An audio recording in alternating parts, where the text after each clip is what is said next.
Welcome to today's lecture focuses on the models of organizational behavior, a framework that helps us understand how managers think, how employees are treated, and how organizations function in practice. Every organization operates, knowingly or unknowingly, under a certain behavioral model. These models shape leadership style, motivation, communication, and employee engagement. By understanding these models, we gain insight into why people behave the way they do at work and how management decisions affect performance. Before we discuss the models, let us briefly revisit what organizational behavior means. Organizational behavior is the systematic study of how individuals and groups behave within organizations and how this behavior influences performance. It draws from psychology, sociology, economics, and management. For example, when a supervisor motivates staff, resolves conflict, or structures team tasks, they are applying principles of organizational behavior, whether consciously or not. Understanding OB helps leaders make better decisions and build healthier work environments. There are 5 major models of organizational behavior, each reflecting a different management philosophy: autocratic model, custodial model, supportive model, collegial model, system model. These models are not rigid stages of development, but rather different approaches organizations may adopt based on their values, leadership style, workforce, and economic conditions. The autocratic model is based on authority, power, and control. Here, managers make decisions unilaterally. Employees are expected to obey. Discipline and command dominate. Motivation is driven mainly by fear or job insecurity. This model was common in early industrial factories where workers had little education or choice. For example, in a tightly controlled production line, workers may be told exactly what to do, when to do it, and how to do it, without room for input. While this model can produce quick decisions and strict order, it often leads to low morale, minimal creativity, and high employee dissatisfaction. The custodial model shifts focus from power to economic security. Here, management provides good salaries, benefits, and job stability. Employees become financially dependent on the organization. Motivation is driven by security rather than fear. For example, an organization may provide housing, medical insurance, and retirement benefits. Employees feel comfortable and loyal, but not necessarily highly motivated or innovative. The weakness of this model is that while employees are satisfied, they may remain passive and dependent, not fully engaged in creative performance. The supportive model is built on leadership, encouragement, and employee participation.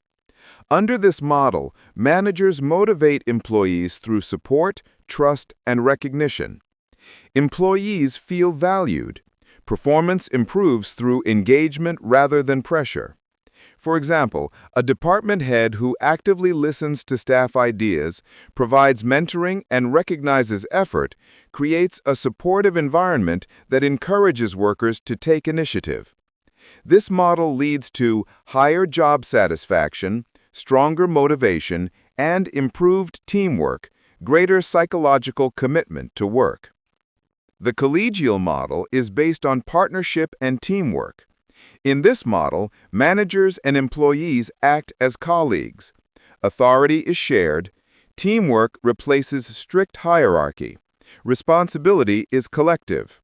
For example, in research labs, design firms, and academic institutions, professionals collaborate as equals, sharing ideas openly and solving problems together. This model promotes self-discipline, mutual respect, and high levels of cooperation, strong professional morale. The system model is the most modern and holistic approach. It emphasizes trust, community, meaningful work, shared values, and organizational purpose. This model recognizes that employees are not just workers, they are whole human beings with emotional, social, psychological, and professional needs.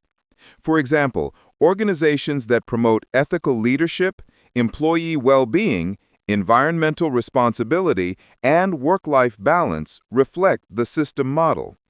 This approach leads to deep employee commitment, strong organizational culture, and sustainable long-term performance. When we compare these 5 models, we see a clear evolution. Model, manager focus, employee motivation. Autocratic, power, fear. Custodial, economic security, security. Supportive, leadership, participation. Collegial, partnership, responsibility. System, trust and community, meaning and purpose. Each model reflects a different belief about human nature at work. Modern organizations increasingly move toward the supportive, collegial, and system models because they recognize that people perform best when they feel respected, empowered, and purposeful. There is no single best model that fits all organizations. The most effective model depends on organizational goals, nature of the workforce, leadership philosophy, economic environment, and cultural expectations. However, in today's knowledge-based, innovation-driven economy, models that emphasize trust, participation, and purpose tend to deliver the most sustainable success. The key lesson here is that how employees are treated strongly determines how they behave and perform. We have now completed our discussion on the models of organizational behavior.